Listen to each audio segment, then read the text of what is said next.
Lundi 17 octobre 2022, bonjour à toutes et à tous et bienvenue dans l'édition de la revue de presse française de la RVS. Ici Annick Lalena à la présentation, mais au console technique. Comme toujours, on a le journal L'Express et Midi Madagascar, mais avant de commencer, je vous invite à suivre jusqu'à la fin cette édition.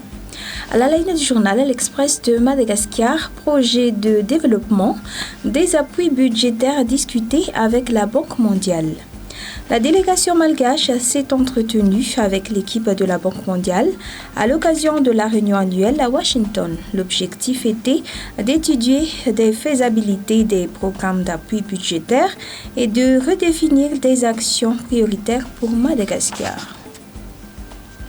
Annexion russe, vote controversé de Madagascar à l'ONU.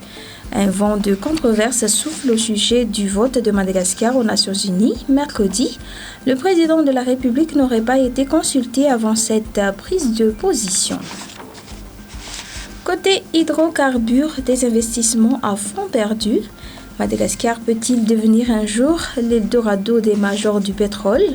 Il se peut que deux déchantements fassent place à l'optimiste habite des années d'illusion et de naïveté, selon l'article du journal. Côté macroéconomie, des appuis budgétaires discutés avec la Banque mondiale.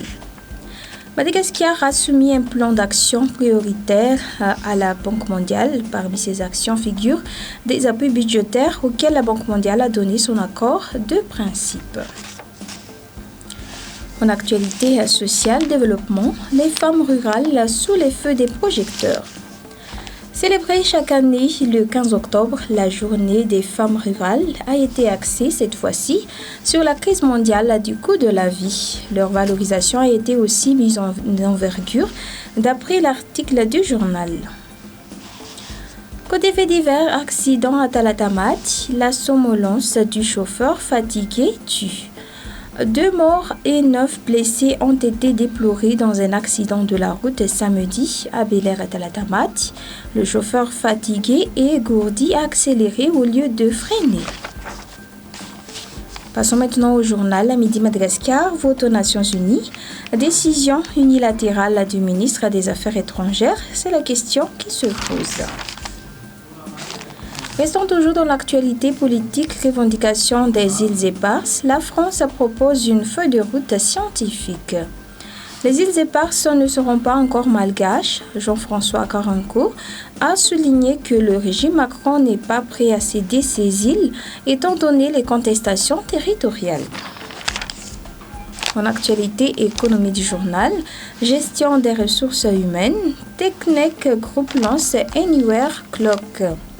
Technec Group confirme son statut de leader dans le secteur de l'intégration de solutions, d'après l'article recueilli par le journal Midi Madagascar.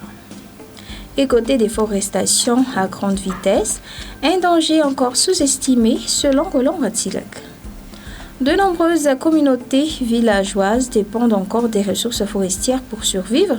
La gestion durable et la protection des forêts devraient être prioritaires car il s'agit aujourd'hui d'une urgence selon l'ancien ministre Roland Ratzilak. Et voilà, c'est la fin de cette édition. Merci d'avoir suivi. Bonne journée à tous.